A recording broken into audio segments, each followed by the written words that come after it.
Okay, we're live. Darebit Live, June 15th. I wanted something exciting to say about June 15th, but I don't know anything exciting about June 15th, except today's a great day. Well, it's been All a right. pretty exciting evening after the FOMC.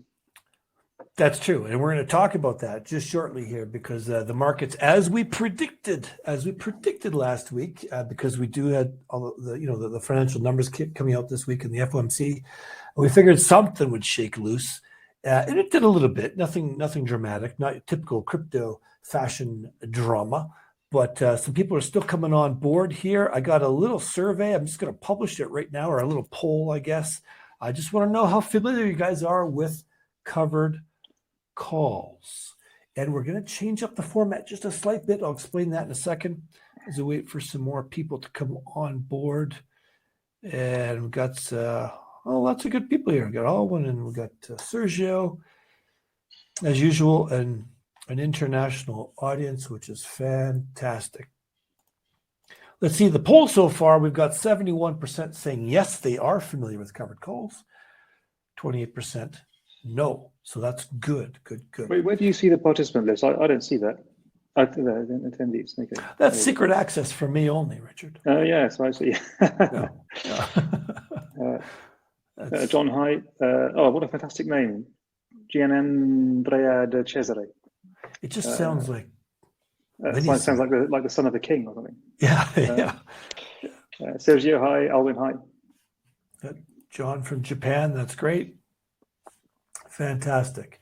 And we'll get started in just a minute here. And actually, while we're getting ready to start this live broadcast, we were just looking at charts and looking at positions because we've done a fair bit of trading this morning and last night. So we'll get into that. It's exciting stuff. Finally, there's something to talk about, right? It was so boring for so long. So start to get some action, which is great. And hopefully the action will continue. I suspect it will. All right. From Italy, but not a king. Not yet, anyway. There's always time. Yes. And, Vincent High. Yeah, because like Italy, it's like San Marino. It just feels like anybody can go there and just set up their own little kingdom, maybe. I don't know. Is that how it works? I think anyone can do that. You don't have to be prepared to defend it, but yeah, that's the problem. Yeah. Okay. Well, we might as well get going now. Anybody else can join us later on. They can, of course, see the recording. So today, let me advance the slide here. We're going to be talking about covered calls. Actually, let me just make our images just a little bit smaller there so it doesn't get in the way of the slides. So we're going to do our market analysis. I'll go over some charts, talk about current trades, what we got going on. And I know when we originally were promoting this, we're talking about all the stuff with covered calls. We're going to talk about synthetics and mistakes to avoid and this, that. As usual, we'll talk for hours about this stuff for too long. And it's our sincere intention to have these 30 to 45 minutes in total because I know everyone's got busy days and I want to respect your time. So we're going to try and narrow things down a lot more. And the other thing that was happening before was the beginners were getting lost too quickly. So I'd rather build up a foundation. So I decided to break it up into a series of episodes on covered calls. So next one, we'll talk about covered call campaigns, choosing strike prices. We'll talk about managing and rolling and adjusting covered calls. We'll talk about synthetics. And then we'll talk about the top mistakes to avoid. But today we're just going to talk about what these things are. And they're a great place to start if you're new to trading. And when to sell them, ideally, and then we'll get into our Q&A session. Now, I will apologize. Richard was saying we're having sometimes a little crackly sound when I was raising my voice, and I just forgot because I like to raise my voice. That's my dad instincts coming out, I guess. But I'll try and keep my voice down, and hopefully there won't be any sound quality issues. Richard, do I sound okay? What about you guys listening? Does it sound not actually too bad? It's gone away? Actually, I wonder whether it was a problem with the pre broadcast mode of the software. Okay, fantastic. I want to just apologize. Just apologize for whatever I'm about to do or not do. I find that's always good policy with me. Okay. You can become an honorary Canadian. You're apologizing in advance. Okay. Thanks, John. Thanks, guys, for letting me know that. That sounds okay. All right, let me share my screen right now. And I'm going to head over to, let's see here, to my charts. Everybody can see this? Yeah. Fantastic. Okay. So I've got, Bitcoin and Ethereum. So they're fairly similar, but we can see what happened last night. We got this big down area down here. We're kind of right in the middle of this next channel. In my personal opinion, I wouldn't be surprised if we went right back up to the top of the channel. Trading is always level to level. Now, I've drawn two lines in the chart. This is not technical analysis 101. This is super basics. I don't want to have lines all over the darn place. But I'll tell you about what we've been doing. And when I go over to Bitcoin, very, very similar, right? Here's that unicorn that I put down there. I mean, way when it was back over here. When it gets down there, you're going to start to see us execute a lot more strategies. But Bitcoin is really coming down to its support level, whereas Ethereum has sort of broken through that area of previous support, which may or may not turn into resistance, but the odds are likely. So what was I doing? So when we go back here, I'll just grab this.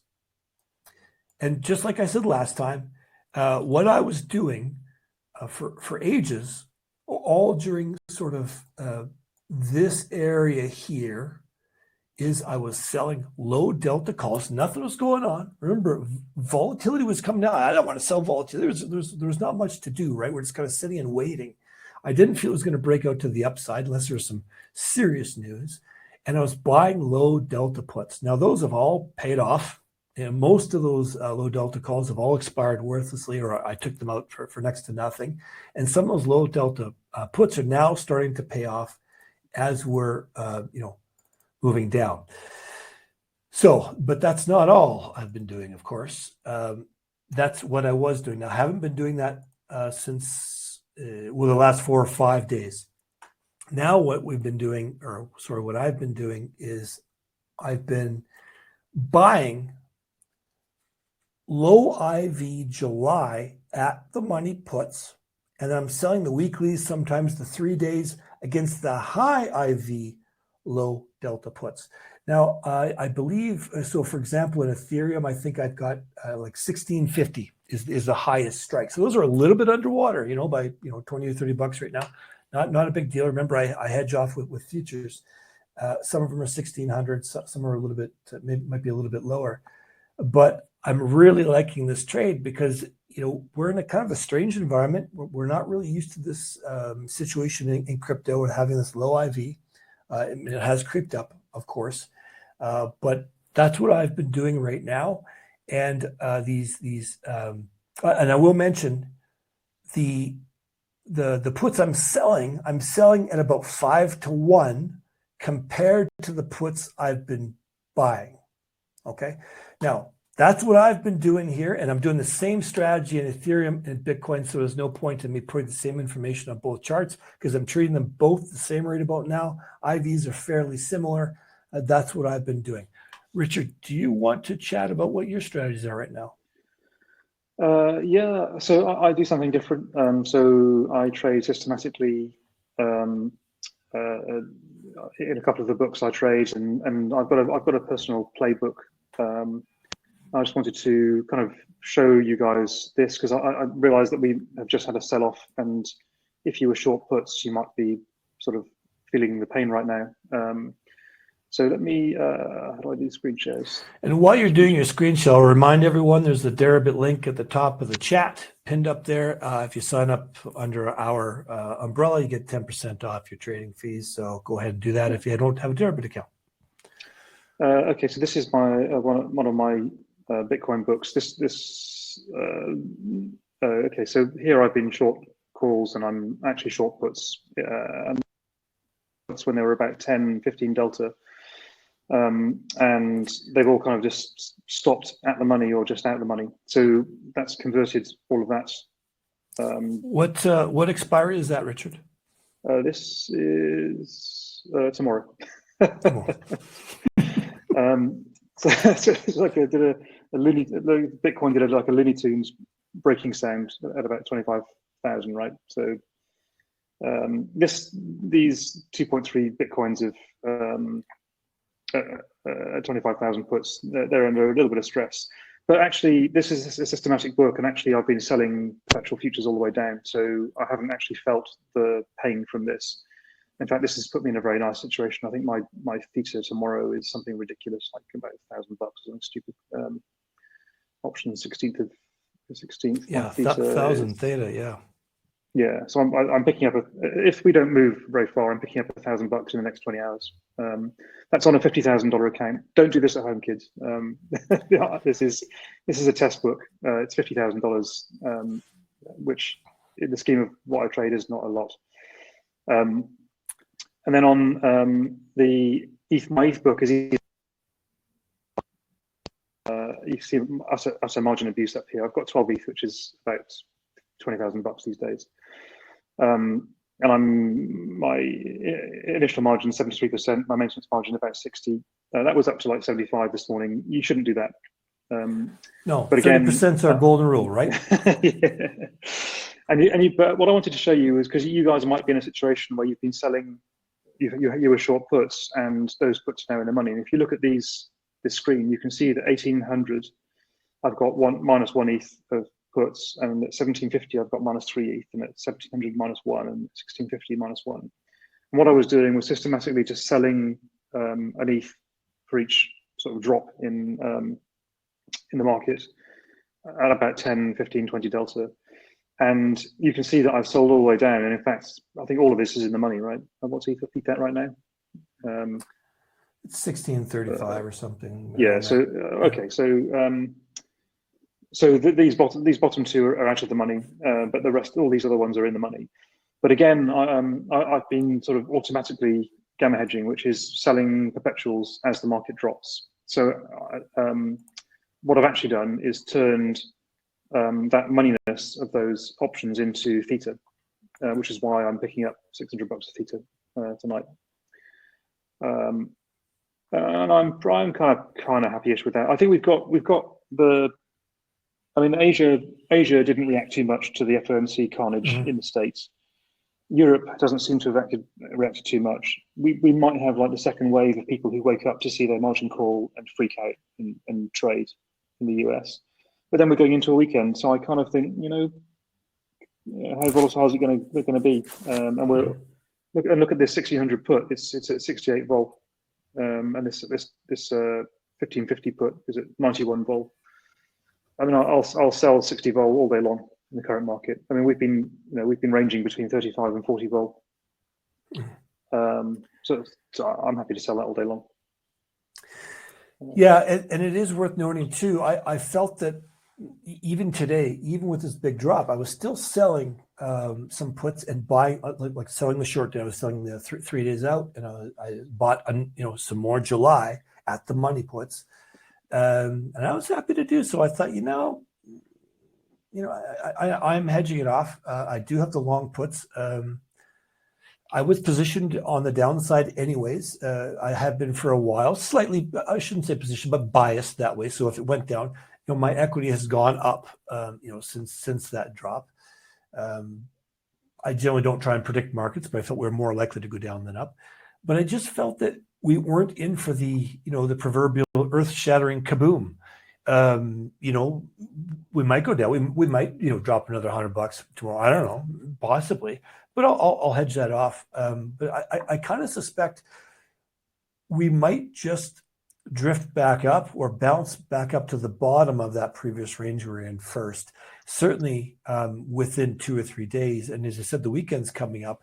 Those, if this thing expires anywhere, where it is now up to, 1660, 1670, anywhere below 1700, I'm collecting all the premium for all of those puts, and I'll just keep selling the short dated.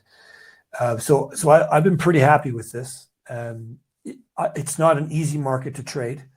We were all sitting on our hands waiting for something to happen. It's not like there's the most obvious trade in the world, and if you didn't take it, you're a dummy. Well, no, I never think that, but it wasn't easy. There was a lot of opinion this week that was coming out about this FOMC. People thought that crypto was going to go way up. Maybe they were right. I don't know. So you have to be prepared for anything, I think, is sort of what I'm trying to drive at here. So I made one of my famous calls yesterday in the little funds that I trade, where I said this FOMC is going to be nothing. They're going to announce no rate cut or rate hikes, and nothing's going to happen.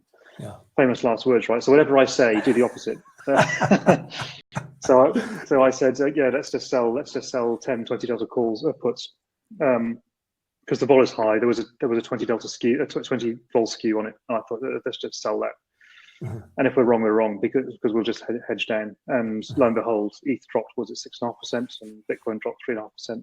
Fairly, in the scheme of things, fairly big gaps. And there were a couple of gaps in that 6% as well. But even then, even though I wasn't able to perfectly hedge it, I hedged it well enough that I didn't actually lose any money, even after calling it wrong. And that's kind of what I love about options. You can be wrong and still be right. Yeah. Okay. All right. So if anybody has any questions regarding our trades, put them in the Q&A. We'll ask them at the end at the end of the episode here. We'll get to all those questions. Nothing crazy going on. I think we're keeping things fairly simple, fairly straightforward. And with that said, Richard, was there anything else you wanted to share about any strategies or positions you have on right now? No, I think. No, I'll tell you what I'm doing. I'm just I trade a systematic strategy, which is kind of a secret, so I won't trade that. But I also trade a bit of prop around it. So I reserve about 20% of the book for prop trades. And right now, I'm happy to sell puts and buy calls. I'm happy to buy the skew. Early this morning, when I woke up at about 6 a.m. today, the skew was at minus 40%. I mean, if only I've just literally landed, flown to Portugal and landed last night at midnight. So my computer was out of batteries and I couldn't get on the Wi-Fi and I couldn't trade. But I saw on my phone the skew was minus 40. I thought I've just got to go and buy that. Right? There's no way that's going to be allowed to persist. And by the time I got my computer connected, we were down to minus 20 skew. But I'm still happy to buy the minus 20 skew. Mm-hmm. And just for the uninitiated, what that means is that if you look down for the puts that are trading at 10 delta, then you'll find that the implied volatility there is 20% higher than the implied volatility of the 10 delta puts. So that seems to me like an imbalance, right? That can't persist. It certainly can't persist beyond expiry, because at expiry the price the intrinsic price is zero. So that seems to me to be like good value in the puts at the moment. Yeah, and we can actually look at that. So what I'll do is I'll jump into the covered calls, but then at the end I'll go in and I'll make a trade. I've got a test account open with Deribit, but I've never used that. But I can also make a live trade as well. But when we're in there on the options chain, we can always jump around and talk about the IV and point out these things that we're talking about here. So let's carry on, and let me just make you a little bit smaller there. Wish they could make me big and you small. Webinar Jam needs to fix that feature. All right, so let's get into covered calls. Again, I want to just sort of start with the basics. I know we've got 30% don't know what they are.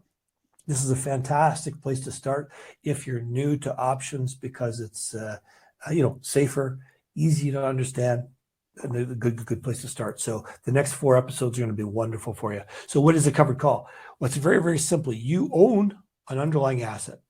Doesn't matter whether it's Bitcoin or Ethereum or Google shares or oil futures, doesn't matter. You own something and you sell a call option against it.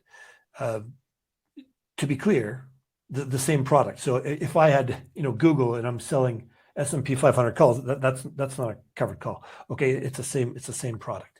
That's all that is.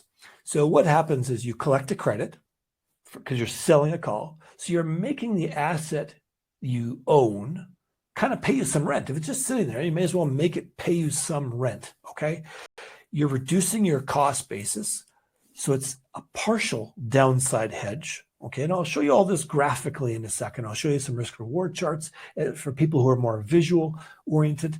And theoretically, if you held something long enough, you could reduce your cost basis to zero. I mean, if you held on to a stock or a crypto or something and you just sell, what we call a covered call campaign, which we'll cover in the next call, you could get your cost basis down to very, very little or maybe zero. You're basically owning the underlying asset for free. It really depends on the implied volatility and how long you've had it for. And that's really what a covered call campaign does. You just run it forever until your bias changes. And that we're going to talk about changing your bias and mistakes to avoid, because if your bias changes, you think the thing's going to plummet, you're better off just to get rid of the darn thing and not hold on to it. And the other good thing about covered calls is that you can manage them, adjust them, depending on what's going on in the market, depending if there's news coming out, FOMC, things like that, or you think there might be a big surge. You can take these trades off and on. You can push them further out, farther in. You have complete control. So they're a really interesting tool, a really interesting strategy that can really squeeze more revenue out of your trading. And of course, on Deribit, you own the underlying asset. So if I'm trading Ethereum options, and I've got examples for Ethereum coming up right now, it means I've got Ethereum in my account. So I've already got it in my account. You're not trading against USDC, for example. Okay. So what's the drawback? Well, you're going to limit your upside potential during the life of that option. While you've got the option until expiry, that you're going to limit the upside potential. I'll show you that. And I put this still susceptible to downside risk because some people kind of think it makes them a bit more bulletproof, but it doesn't. It does give you some downside risk, but if the thing plummets, you're still going to get hammered because you own the underlying it, and I'll show you that. So what we're saying here, just on that subject. So I'm very much, I price my books in BTC and in dollars because I trade to make a living, and the world tends to accept dollars for goods and services and housing costs and so on. Whereas Shane tends to trade to accumulate BTC and ETH. So if you're selling covered calls against naked ETH, for example, you're holding the ETH token, selling ETH covered calls, you're accumulating more ETH. And for you, downside risk doesn't kind of matter because you're happy to hold ETH. Whereas for me, holding ETH represents a 1 delta risk. So for me, if I'm selling covered calls against ETH, then it's like for me, like holding a risky stock that I'm selling covered calls against, and I want to get paid to own it. I just wanted to fair enough. That. Fair enough. All right, so this is a very typical risk reward profile. Now ignore everything here. Ignore everything except this blue line. This blue line is if you owned an underlying. Let's say it's ETH. Could be Google, could be anything, doesn't matter. And you bought it right here where it says underlying acquisition price. Cool. If the price of ETH goes up, well, you know what? Happy days, you make money. If the price goes down, right, you're losing money, right? It's that simple. And when we then introduce a covered call, what we're doing is we're selling a call. So let's say we sell it at this strike price here, and we're collecting a premium. That's what this is, the premium. And remember, whenever we sell a premium, that's the maximum we can make. We can never make more than what we collect premium at the beginning. So that's our max profit. We cap out our profit. But we give ourselves a bit of this downside cushion. So we bought it here, but our break even is further down the line, further down the price line, right? Shane, give ourselves some wiggle room. I can't see your pointer, dude.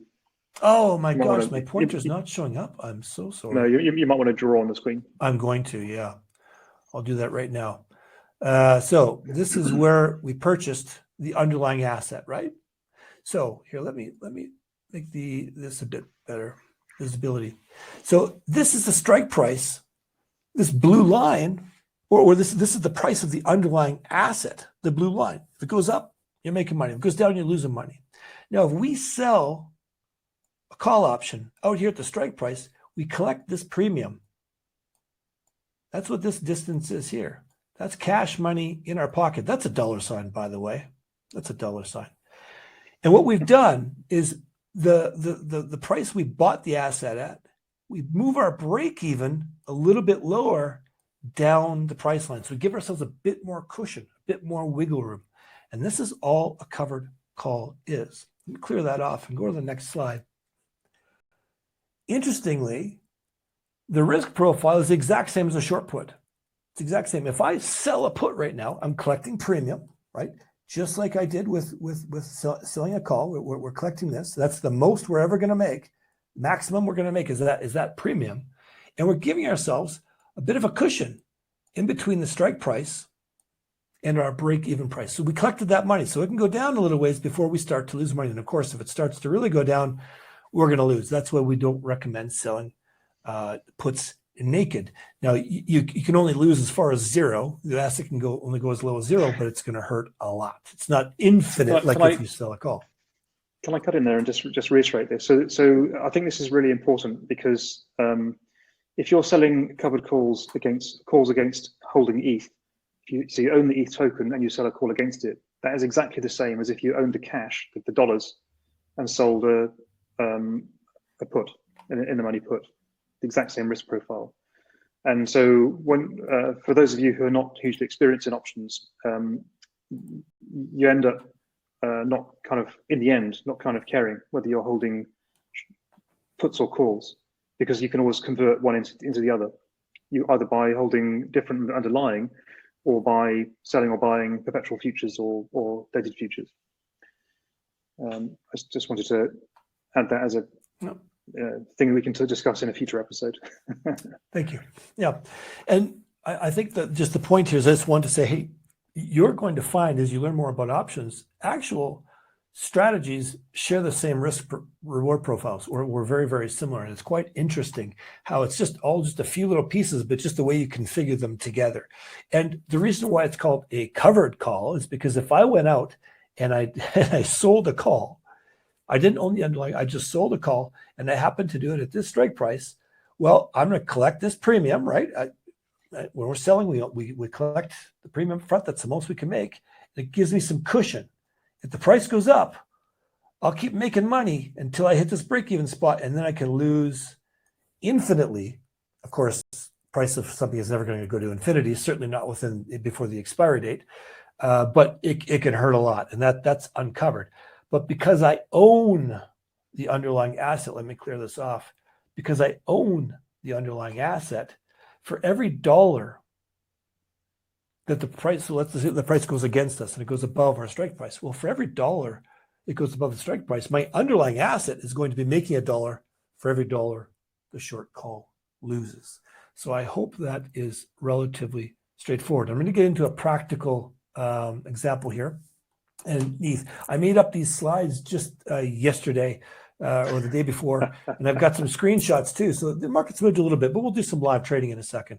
So this is a naked long ETH.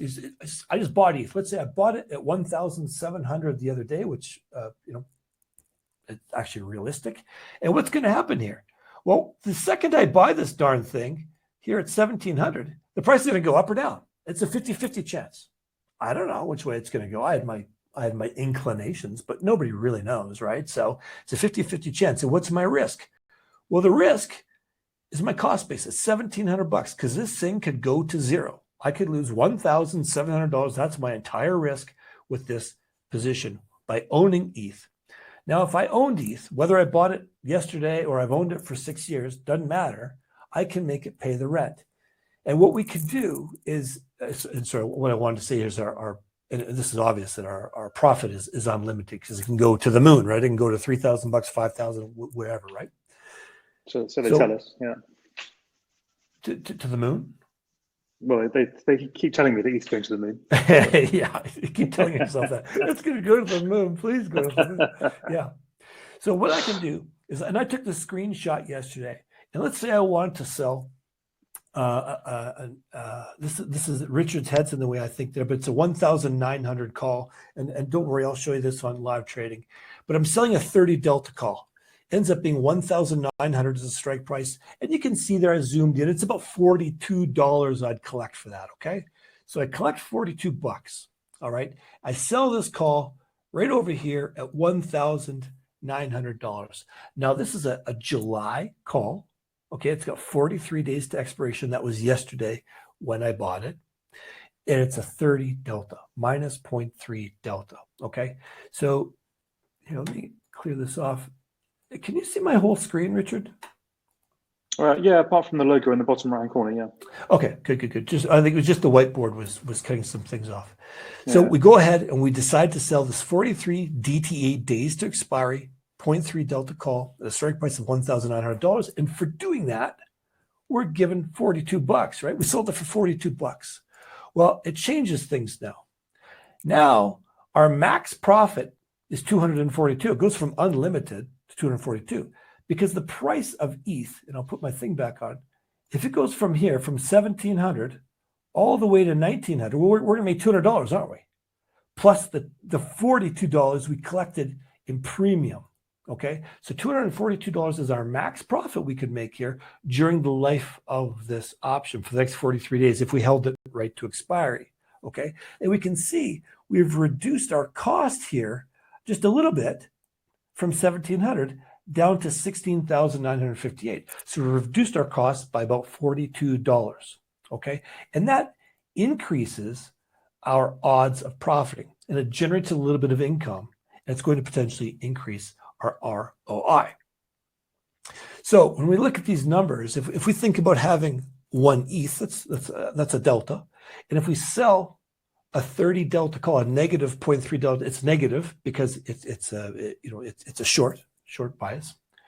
The delta is now 0.7, so our delta has been reduced. That gives us a little bit of a hedge, right? A little bit of a downside hedge. We're reducing our risk, our downside risk, by $42. Okay. All right. What else we got here? Covered calls are pretty cool because they're profitable in a few scenarios. Now the price, if I go back up here, the price can go up to $1,900. And that's actually our preferred situation. That's our max profit because we're going to make $200 on the underlying and we're going to collect all the premium. So if it goes up to 1,900 on the day of expiry and that option expires worthless, we keep all $42. Well, that's our ideal situation. So it can go up. It can go up as far as our strike price, and we're going to be profitable. Okay. I just want to say something here. Dude, sorry to cut it in. If you just go back to the diagram, just out of interest, people might be interested to know that was that 30th of June or was that a 43 day, right? So a month and a half. July 28th. Yeah, okay, July.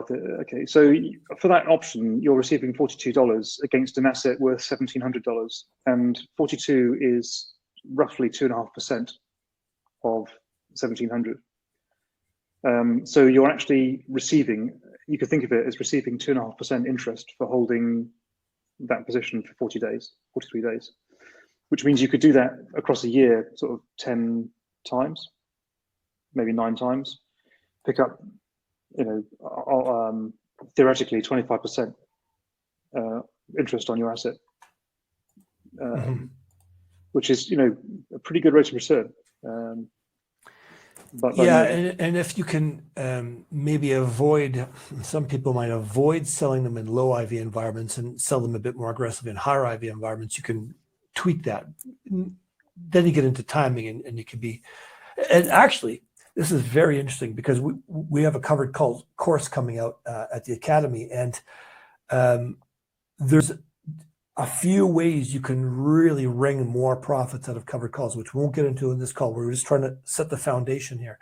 But covered calls, even though they're one of the most common used strategies out there, I think they're often misused just because people just sell a bit and not really kind of crunching the numbers and looking at it. So we'll get into that in later episodes. Richard, was there anything else you wanted to say about this? No, that's all. Yeah. Okay.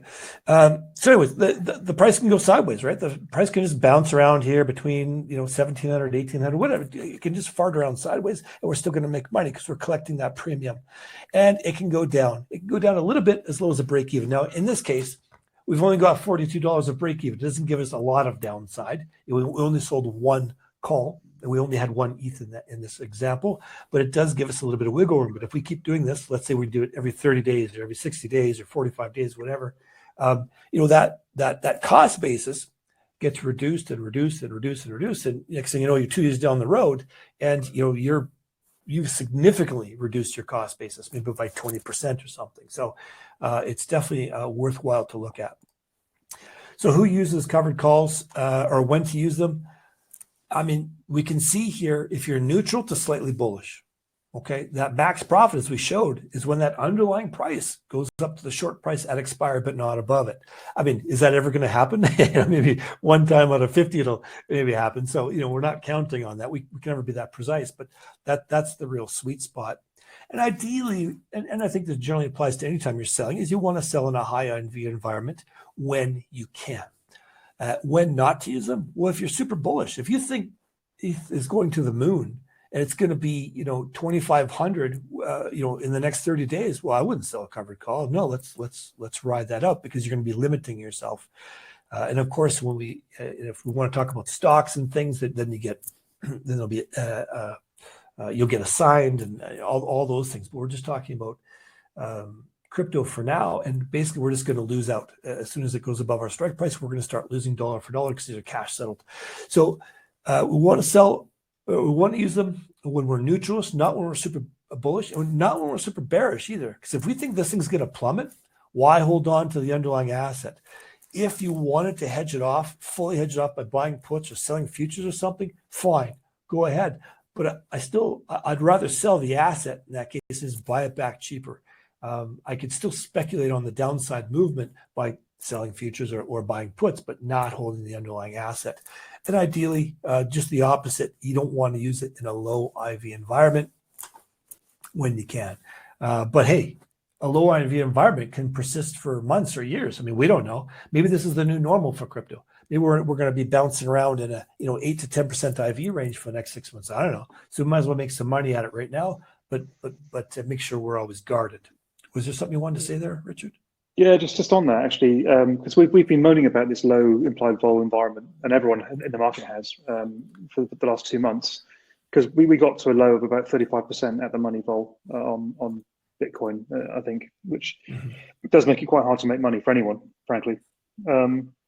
But today, the at the money vols are about 42%, which doesn't sound high, but actually that's 7 vols higher than 35 vols, which means that it's actually 20% higher on a percentage basis. So we've, that's not a bad move. That's half of the of what Deribit takes into account on its vol move, on its margin calculations. It's quite a big move we've seen, right? So any short options books over the past sort of few weeks have had to work pretty hard to stay break even, because it's quite a relatively big move. And I think that's going to continue. I think we're going to see a bit more vol coming in now, which is good for all of us.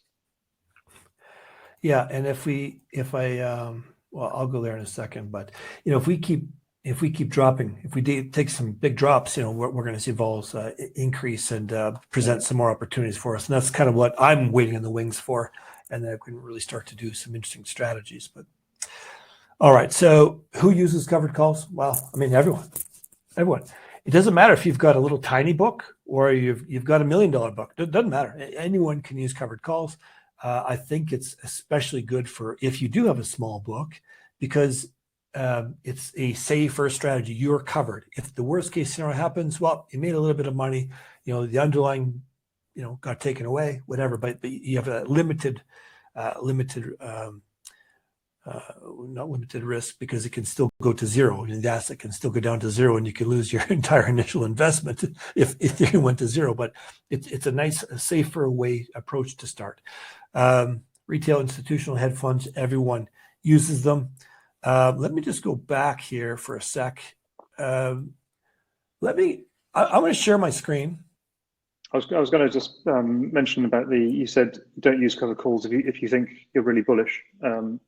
Actually, I would say that you probably should for different reasons than this call, but because of the way that the implied vols tend to be much higher, far out of the money, you probably also actually should sell covered calls even if you are bullish, but just sell them further up and then get ready to roll them. And that's, I think, a particular strategy that maybe we can tack that on at the end, because it's one of the top mistakes I say people make. But you're right, there is an exception. There's always sort of a give me and a gotcha when it comes to options. There's two sides. So, all right. So I'm going to do two things here. I'm going to try this test net out here. Let me make our pictures a little smaller there. I'm going to try this thing. So you can see I went over to test.deribit.com here. And they said you can set up this practice account to do different things. I was playing around with some things in here. Oh, and so you can see it's depopulating. See, it depopulates and then it repopulates. And a few minutes later, it's like all fills up again, right? Because it's just a test account, right? So I was going to come in here and you can see there's a 10 fictional Bitcoin in the account, and I was going to make a trade against it, but I can try. You can always place the order. As soon as they come back in, you'll get filled, right? Well, look, so you can see right here, folks, this is the 26,000 strike. This is for July 28th, 26,000 strike is a 0.42 delta. So if I have 10 Bitcoin in there, I could go to the order book here, and you can see this is a test account. So that's why the order book's not full. I could sell up to 10 of these, and it would be a covered call, right? I could sell 10 of these darn things. Let's just see what happens if I put an order in at just above the market if it shows up, and I'll put it in for one Bitcoin. And I'm going to sell, because remember, we're selling the call, right? So create a sell order. It showed up. So you can see me on the offer there, offering my one Bitcoin. And it's really close to the mark price. That's sort of the fair market value price. But if I want to get this right now, I can just click on this 0.42, and you can see it loads it up here. And I could just sell. Boom, there we go. Got one. So let's see what happens now. Will it show up in a position? There it is. All right, there. We can see my Bitcoin, 28 July, 26,000 call. I'm short, so I got the little minus in front of it. It shows me the average price I paid for it. That's 0.0420 Bitcoins, right? The current price is that. And my ROI, it's minus 0.7% because I had to cross the spread in order to get that.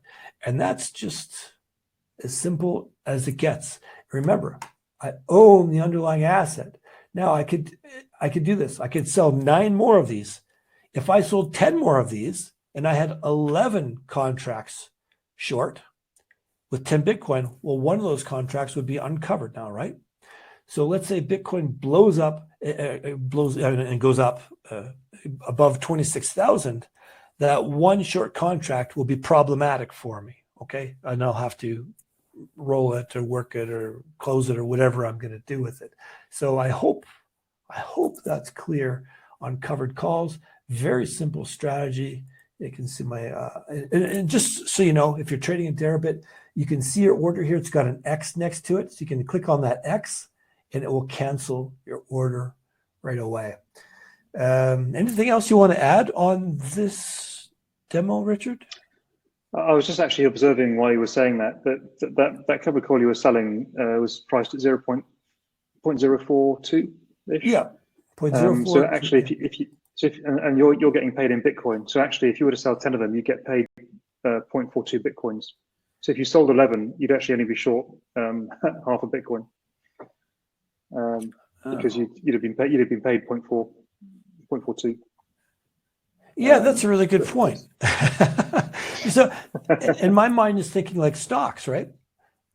Where everything's a nice even number, but we're dealing in different currencies. So yeah, because you're effectively getting paid. It's like you're selling calls on Microsoft stock, and they're paying you in Microsoft stock. Yes, exactly.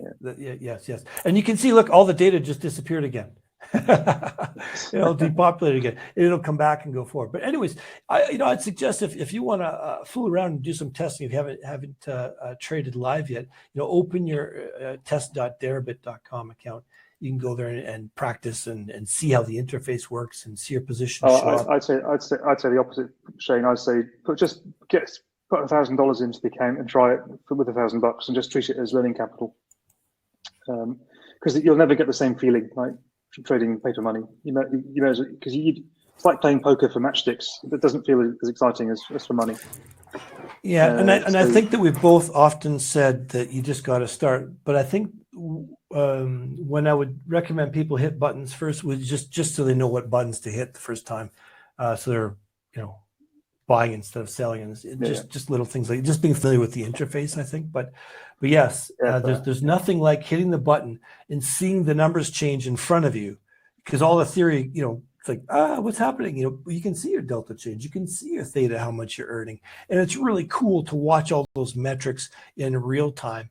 And like Rich, like you said, you don't have to, rob a bank and load that into Deribit. You can just put a little bit in there, get started, see those numbers change. And if you're following us, we're always recommending doing things limited risk, and not blowing up your account. Capital preservation. That's the name of the game from our side. Dude, we're at 45 minutes. So we should probably go into questions. Okay. Let me just. It's so easy just to love the sound of your own voice, right? Well, I actually like the sound of your voice too, to be honest. And just before we get started on questions, we're still doing this 14 days for $7. Pop on over. We've got the link here. I'll just put it into the chat there. Try it out. You can follow us on our Telegram channel. You can ask us questions. We're there. Obviously, we're not sitting there all day waiting for people to ask us questions, but we'll come in there once or twice a day, answer questions, and you'll also see our trades in real time. So let's move on to the Q&A. And I put this link into the chat just in case anybody wants to see it. Okay, let me turn this off and let's go to the Q&A. What do we got here? From the bottom up. Roberto came in with how is market liquidity impacted by market trends? So I assume you mean well, there's liquidity of options and there's liquidity of perps and spot, right? But Frank, the long story short is when Bitcoin's going up and when all the taxi drivers are asking you whether they should get into Bitcoin, then there's loads of liquidity in the market because everyone's a superstar and everyone thinks they're a market maker. And so everyone brings liquidity to all the markets. And then, we get reality strikes and Luna and Terra and FTX all blow up and hedge funds go bust and people who thought they were clever aren't proven to be. And so all that liquidity vanishes. So the books do get thinner. But the institutions who know what they're doing, and in that I'll include the market makers who supply liquidity to Deribit, they know what they're doing, and so they stay there through thick and thin. So you don't really notice at our level. If you're trading in like $200 million size, you may notice, but you and me, we're never going to see the difference. I don't think even the size of gaps in the perps market doesn't really change. If the market's going to gap, it's going to gap, no matter how many people are in it. So, yeah. Next question here is from Darren, and he says, "Do you use automated alerts for significant skew shifts?" That's kind of an interesting question. So I actually for the funds I trade, I use a company called Immersive Finance, and we'll do a piece with them. Hopefully, we'll invite them on the show one day.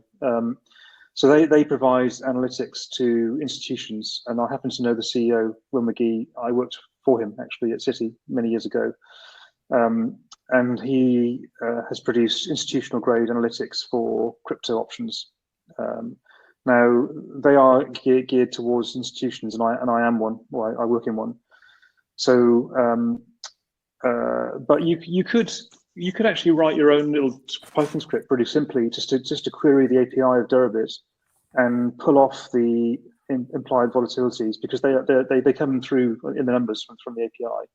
Everything you see on the screen in Deribit comes off the API. So we're reading, implied vol numbers off the screen. So can you.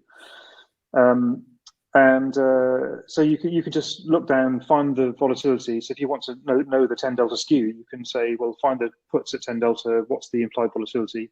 Find the calls at 10 delta. What's the implied volatility? What's the difference? Well, that difference is a skew. Right? So you can build an alert bot pretty simply for yourself. I actually have a thing in Telegram. I write in my special channel. I write /surface ETH, and it gives me a vol surface for ETH, and I go and trade it. Oh, sorry, I just woke up. Yeah, all right. Sorry, dude. Yeah. Well, we talk about programming. I instantly fall asleep. So. Next lesson, kids, we're going to do some Python programming. fun. But the thing people is, do that. Richard do actually live thinks programming it's fun. sessions. Yeah. I used to when I was younger. All right. Def, just wondering about all the details in using perpetuals to hedge. Do you take account of the funding rate? This is really fascinating because I've just been doing some work on this, which is a cue for you all to fall asleep, right? Because if it's really fascinating for me, it's going to be really boring for you.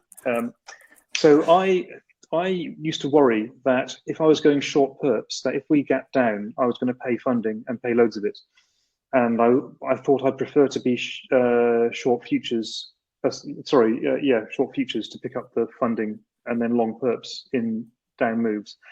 But then I looked at the actual data that comes off Deribit, and it turns out that actually almost always you want to be short perps and long futures because the perps almost always pay more carry than the futures do. So for my money, a good trade is to buy a motherload of 1 year futures and just sell perps in the same delta and then just go and hold. That on average will pay you. So I mean, you'll get drawdowns and you'll get little blips, but on average that'll pay you much nicely. I think you get about, I don't know, at the moment about 8% for being short the perp on average per year, maybe more. There you go. So yeah, your tip. So these days I don't worry about it. And in fact every day I go through and look at my delta at each strike, my net delta at each strike, taking into account futures, dated futures and options. And if I'm sure any net delta, I will then actually through paradigm I'll cross the perps versus the futures to get flat delta in futures and options and net short perpetuals. Now, if that hasn't confused the new people, I don't know what will. But fantastic. No, and you're right. It is fascinating stuff, and as you get deeper into this, it does become important. Yeah. And I think that you lost sleep about it. You used to worry about it, and that's why way back then I was like, screw it, I'm just going to use the monthlies. I'm not going to use perpetuals. Mm. But once you actually look at it, maybe that's not the best way to go. If you need to hedge short calls, by all means buy the monthlies. If you need to hedge short puts, sell the futures. Sell the perps. Yeah. Next question from Sid. When do you sell in the money versus out of the money calls? That's a good question. We're actually going to cover that in an upcoming episode as we continue on with this covered call material. I've seen people sell in the money calls. Yep, as a hedge for possible downside. Yeah, you can sell that anywhere you want. How good of a strategy is covered call during bull markets? Do you still employ covered call strategy when the put skew is higher? Do you sell more calls in such cases? Oh wow, that's he's cheating. There's 5 questions there. Yeah, nice one, Sid. Okay, great content. Well, let's tackle them one by one, right? When do you sell in the money versus out the money call? Well, if you think the market's going to go down and you still want to pick up premium and you still own the underlying and you're determined not to sell it, then you may as well sell an in the money call. You can also sell in the money calls, long dated in the money calls instead of actually owning the underlying, which is we'll cover in a later lesson on leverage covered calls.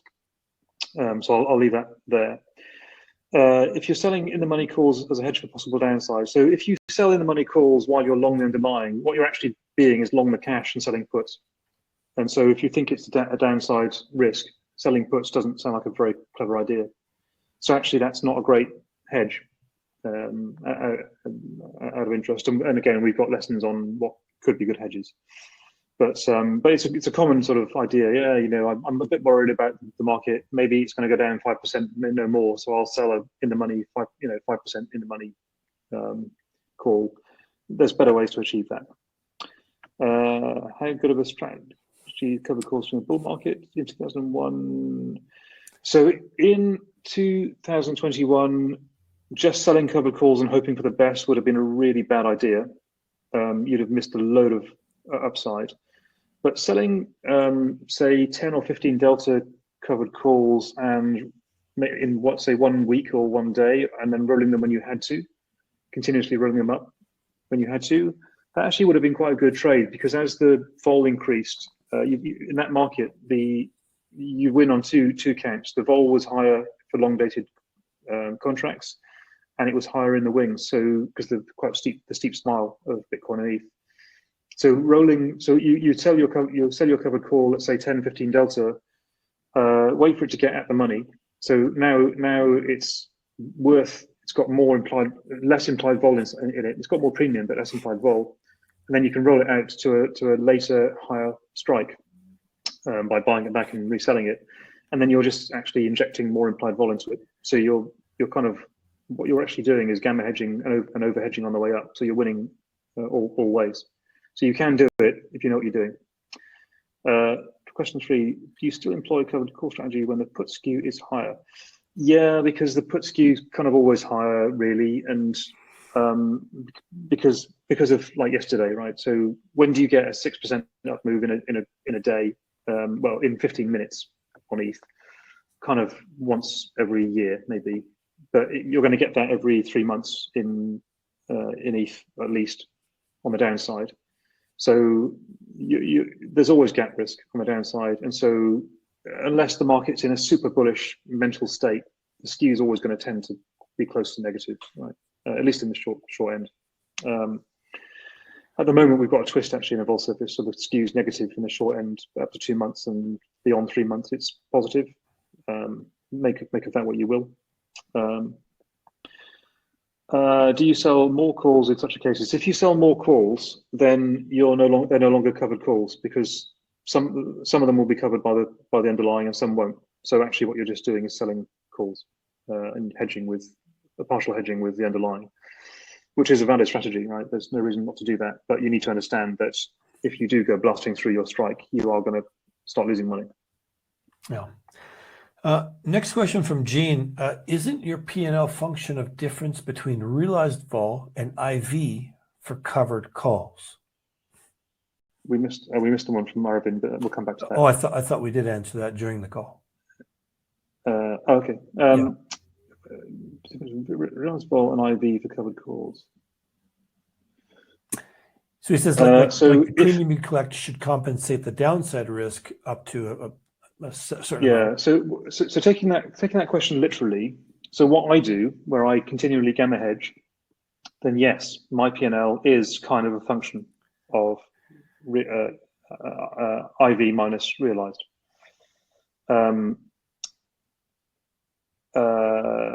Premium you collect should compensate for the downside. Well, it should, but it's never going to fully compensate.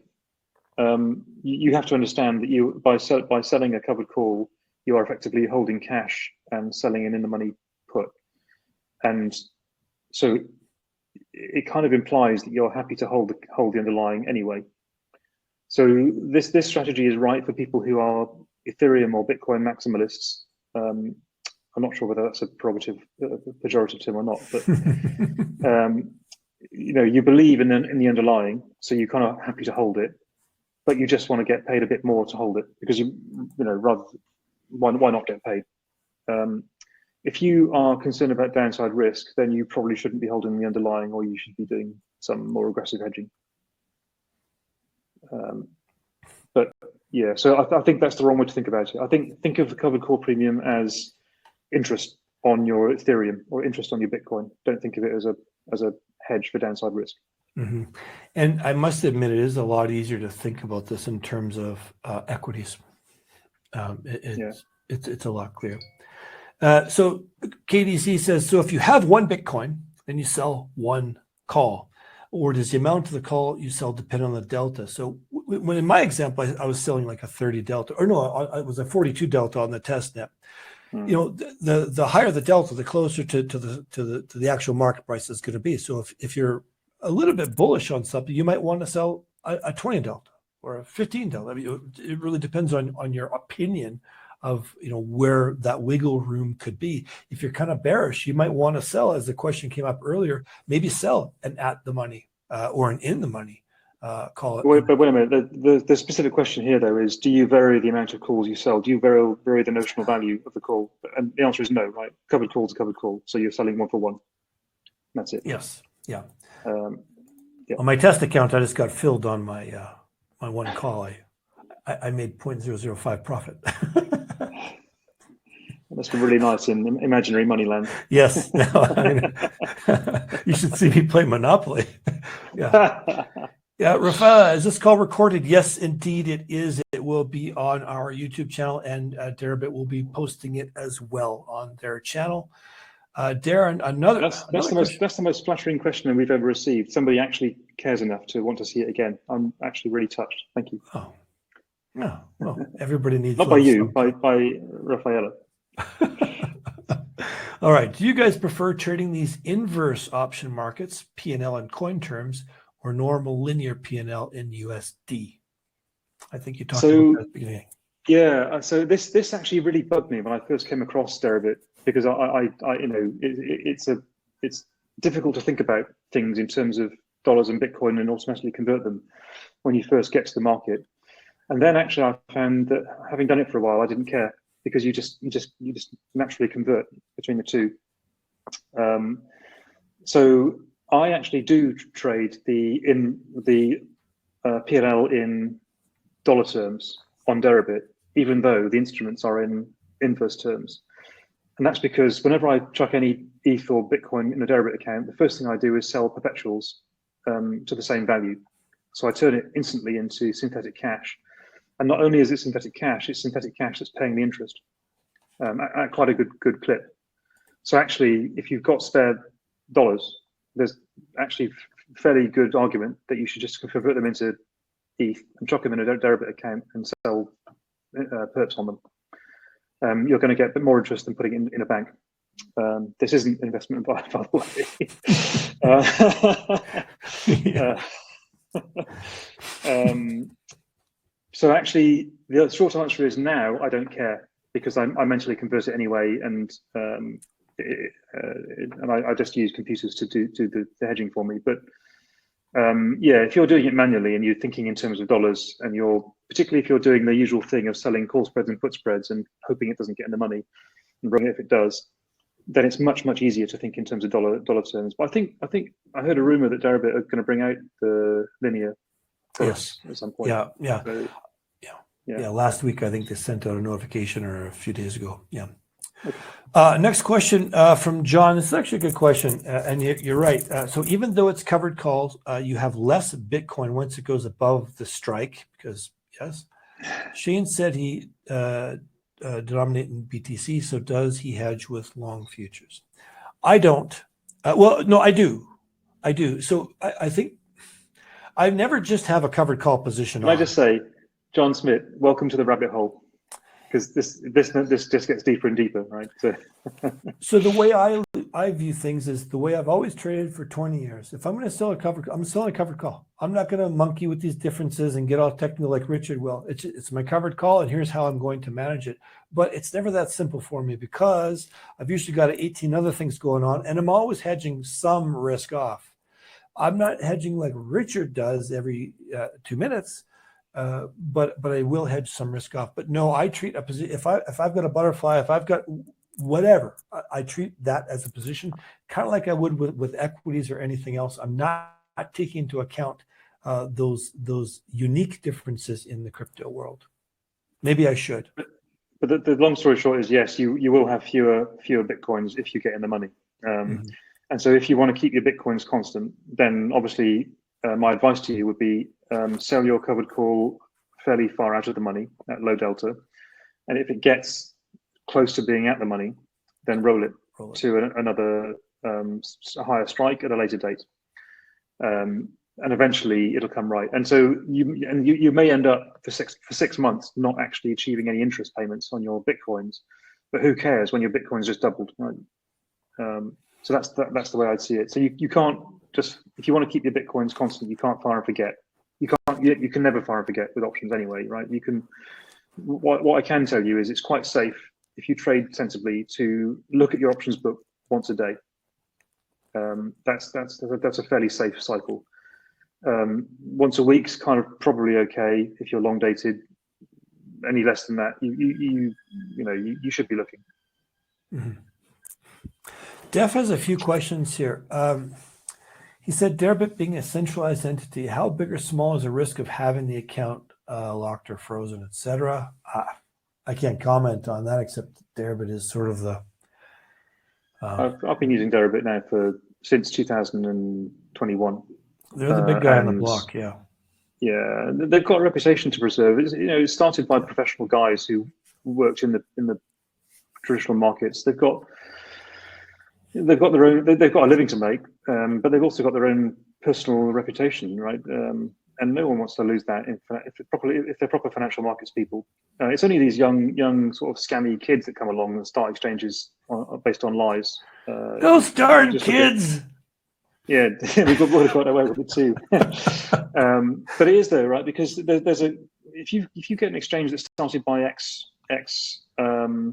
like city guys, they've got a code of honor. It's ingrained in you in the business. But yeah, I think Deribit's pretty safe. I think I'm pretty sure that the guys who run Deribit, if they had a financial problem or had a regulator problem, they'd come out and tell us first. They've got too much to lose by not doing it. All right. But if you're found to be wash trading or whatever, then or money laundering, then obviously prepare to get banned, right? But yeah, otherwise, no. So another question from Def is, it seemed to have a little bit of losing us a little bit when we're talking about hedging with perpetual futures versus monthly, probably. That's something I think we're going to have to separate lesson, right? We'll do that. Yeah. Join the academy, and we'll do a lesson on it. That'll take a while. So we're almost done here. Should I compare what I earn on the premium? There was one we missed. It was from Aravind. I haven't forgotten you, Aravind. Oh, okay. Isn't it $42 worth of ETH and not $42 itself? This was when you were selling a $42 covered call. No, so what you actually get for that covered call, Aravind, is that when he sold that call, he would have actually received ETH, not dollars. But he would have received the same ETH that you get by spending $42 in the spot market, which is about how many? 0.025 or something, whatever. So you actually receive the ETH, and so that on Deribit, if you receive premium in ETH for your options, then you have to remember that ETH itself has a delta, so its value will increase and decrease as the market goes up and down. If you're a ETH maximalist, you won't care. If you're a dollar maximalist, you will care, and you'll want to hedge with perpetuals accordingly. Good stuff. Okay, a question from Mike. Should I compare what I earn on the premium with what I could earn lending the underlying, say, through AAVE? It seems option premiums yield is a lot higher. I don't know what you can earn on Arve these days. Neither do I mean, I think the lending rate for USDC is about 8%, is it, for borrowers, and 6% for lenders. I mean, so yeah, sure, you're going to get way more money for covered calls in all markets.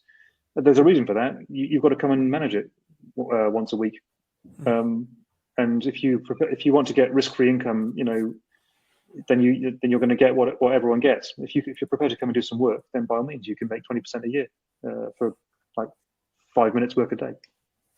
There you go. It's the dream. Now, we both have gray hair, and we're both just turned 28. So, come and join us. Yeah. Oh, hang on. There's another question from Def. This is a great audience. Thanks, guys. How do you see crypto behave if we face a deep recession? Oh, my God. How do I see it behave?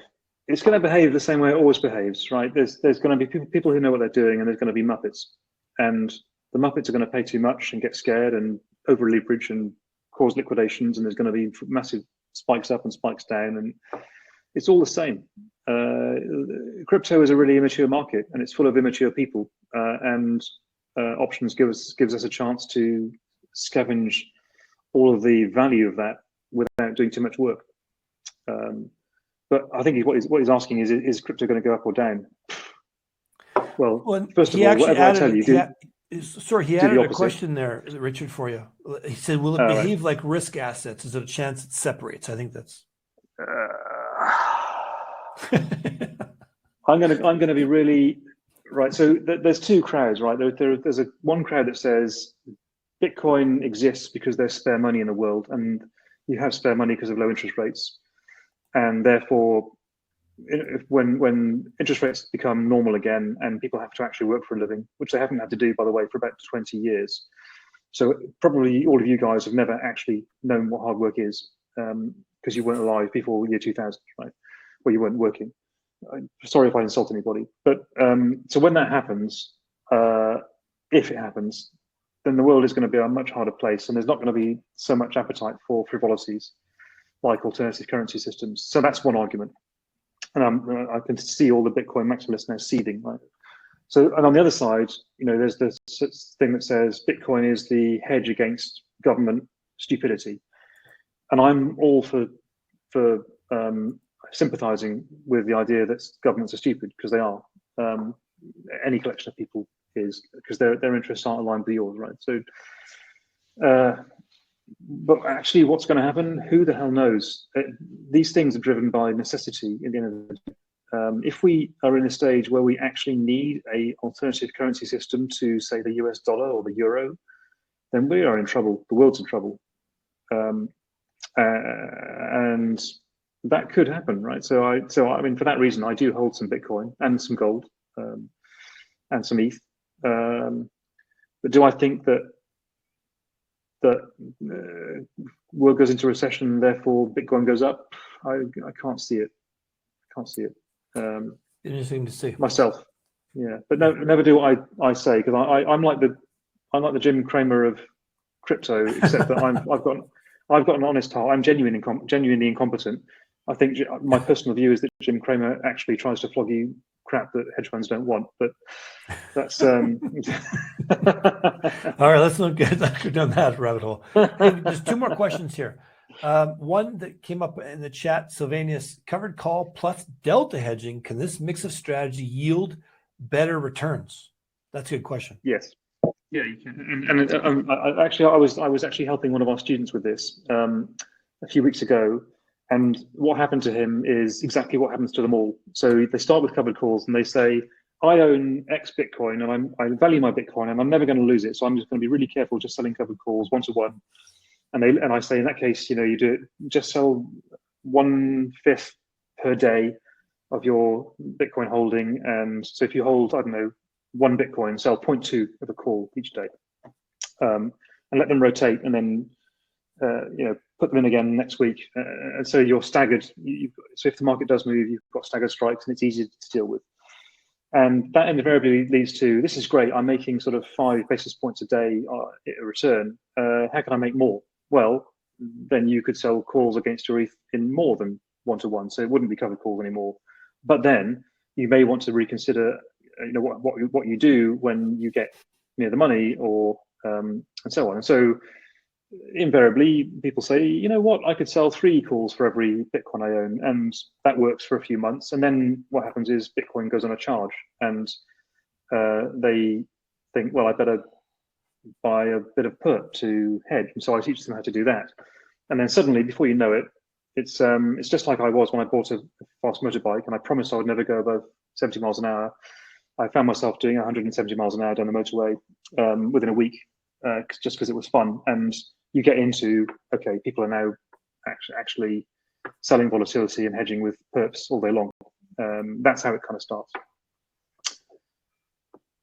Did I answer the question? Yeah, I think so. I kind of lost me there. I drifted off again when you got into motorcycles. Love it. No, yeah, it can work. Delta hedging with sure. Well, yeah, it's just gonna, yeah, it makes sense. But then we're always huge fans of hedging because it gets us out of trouble, or it minimizes pain, because we're not always going to be right. Yeah. Never going to happen. One last question: do you prefer trading options in ETH over Bitcoin? If so, why? I do them both. Doesn't matter to me. Sometimes one seems more advantageous than the other, but I trade both religiously, actually. So if in an account worth, say, $1 million, I'll put half in Bitcoin and half in ETH. And the reason is that they normally behave the same, but sometimes they behave a bit different. So it gives you a bit of diversity in your portfolio for those times, which just minimizes the P&L surprises that you might get from time to time. As of yesterday, I wish I hadn't been in ETH. I wish I'd been in Bitcoin only, but give it a week, it'll be the opposite way around. Yeah, good point. But yeah, ETH has slightly higher implied vols, slightly higher realized vols in general. There's a bit more beta in it, right? Mm-hmm. Yeah, I mean, to me, these markets are all just deep seas full of fish that I can't see. So I couldn't tell you whether ETH leads or lags BTC or not. I think it depends on the time. Back in 2021, I think the alts were leading everything, and then ETH was following, and then Bitcoin was following that, and then it changes from time to time. I wouldn't put too much store on it. All right, that's a wrap. As always, we went overtime, but at least we went overtime in the questions because we want to try and make sure everyone's questions get answered. If we can, we will. And I think that's it for today. Again, the link pinned to the top of the chat. If you don't have a Deribit account, sign up there, get 10%. Also, you can check out our special offer, roguetrader.academy/special offer. Get $7, 14-day access to our course and to our Telegram channel. As always, with our good friends over at Deribit, this is a fantastic Deribit Live. We will see you next week. We're going to continue the journey on covered calls and start talking about covered call campaigns. So hopefully we will see you next week. Thanks, guys.